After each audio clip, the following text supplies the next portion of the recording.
Favourite section of the PGA show every year is when we come to meet Jerty Bird. This is Marty Jertson. He's the man behind club design at Ping.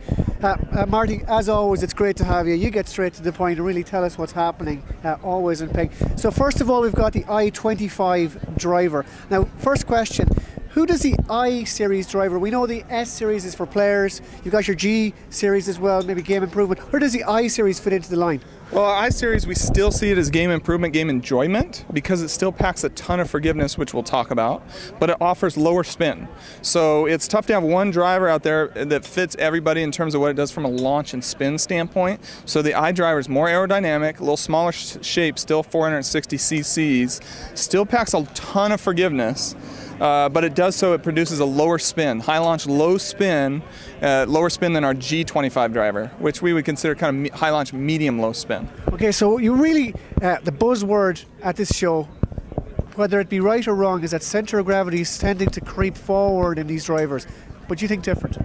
Yeah, we think totally different. The physics has always taught us that if we can move the CG low back, so you can see where we have the tungsten weight concentrated low back, when we can move that center of gravity low and back, it does a lot of really good things for us. Number one, it helps us create lower spin loft. The ideal driver design for distance, just like in tennis, is you kind of turn the loft down. If you want to hit a powerful shot and you hit up on it, you get better energy transfer. Same thing in driver design. You want to take the lowest lofted driver you can that fits yourself and hit up on the ball. That's what everyone, all the TrackMan teachers, every PGA Tour player is working on this, increasing their angle of attack. If you play a higher lofted driver, you're gonna naturally hit down on it more, and as the CG is forward, you're not gonna get as much added loft from the dynamic swinging of that golf club. Okay. So when we move the CG back, we get less spin loft, we get more dynamic loft, so everyone can create launch conditions more like Bubba Watson.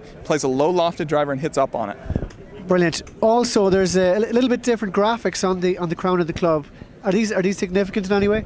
Yeah, they are. These are racing stripes, and we put a lot of engineering work into putting these on there dead square to the face. Dead square to the face because everyone out there, again, in the golf industry has a better understanding now more than ever of the importance of your face alignment at impact.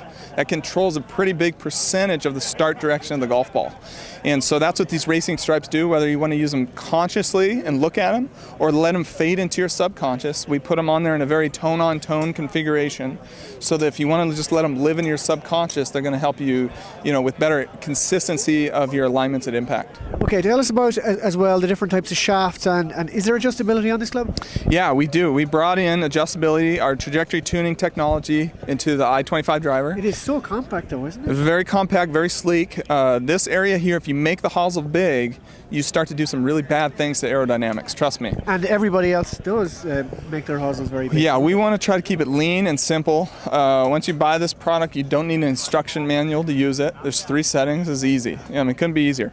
And we have a really cool shaft family called PWR, and so the light ones are red, the heavy ones are kind of dark gray. These are the 65-gram versions. We offer it in 3 weights, 55, 65, 75 grams. Here's the cool part. Normally when you swap out different weights of shafts, you drastically change the swing weight or the heft of the driver. Yes. Right? We've solved that problem in the modern era of adjustability. So now you have shaft offerings, you can fine-tune your ball flight and the weight and feel for your swing without changing the swing weight. So so I can change any of those 3 shafts in and I won't change the swing weight of the club? You got it. How about that? That's absolutely brilliant. That is the Ping i25 from the horse's mouth, as it were. Jerty Bird, thanks as always for giving us the rundown.